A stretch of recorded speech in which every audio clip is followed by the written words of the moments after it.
ఏం సోయిందని కనీసం ఆయన కొండపోచమ్మ మల్లన్న సాగర్ కట్టుకుంటే తబాష్పల్లి హారతిచ్చి నీళ్ళు అక్కడ పంపింది. మాట్లాడే నైతిక విలువలు ఎక్కడ ఉన్నాయి? మా ముఖ్యమంత్రి వచ్చిన తర్వాత మా పెద్దలు అపర భగీరథుడు ఉత్తమ్ కుమార్ రెడ్డి గారి సహకారంతో 100 చెరువులు ఇంత కళ్ళు కానుస్తున్న వాళ్ళకు ఇలా వేద పాఠశాల కనీసం పైన 9 దాటితే ఎవరిని భక్తులు ఉండనీయకపోయేది. మేము వచ్చినాక 1000 మంది డార్మేటాలు 1000 మంది పైన పడుకుంటున్నారు. వచ్చే వాళ్ళకు అక్కడ రూమ్లో అలాట్ చేస్తున్నాం.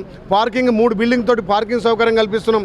కొబ్బరికాయలు కొట్టేది కూడా బంద్ చేసిరు. మీరు నిద్రించేది బంద్ చేసిరు. పైన గుండం బంద్ చేసిరు. ఏ ముఖం పెట్టుకొని మాట్లాడుతున్నారు ఇవాళ డెవలప్మెంట్ అని? ఏదో గుట్టను కట్టినాక అయిపోయిందా?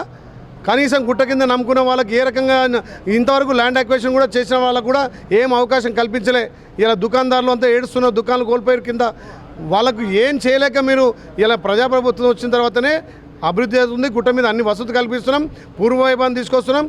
మా గౌరవ ముఖ్యమంత్రికి ఆడంబరాలు అవసరం లేదు, ఆర్బాటు అవసరం లేదు. సాదాసీదగా ఒక సామాన్య కార్యకర్త పౌరులు లెక్క వచ్చి దర్శనం చేసుకొని ఇక్కడ ఇలా డెవలప్మెంట్ కార్యక్రమాలు చేసిండు. దానికి మీరు ఇదంతా జనమే సాక్ష్యం కదా.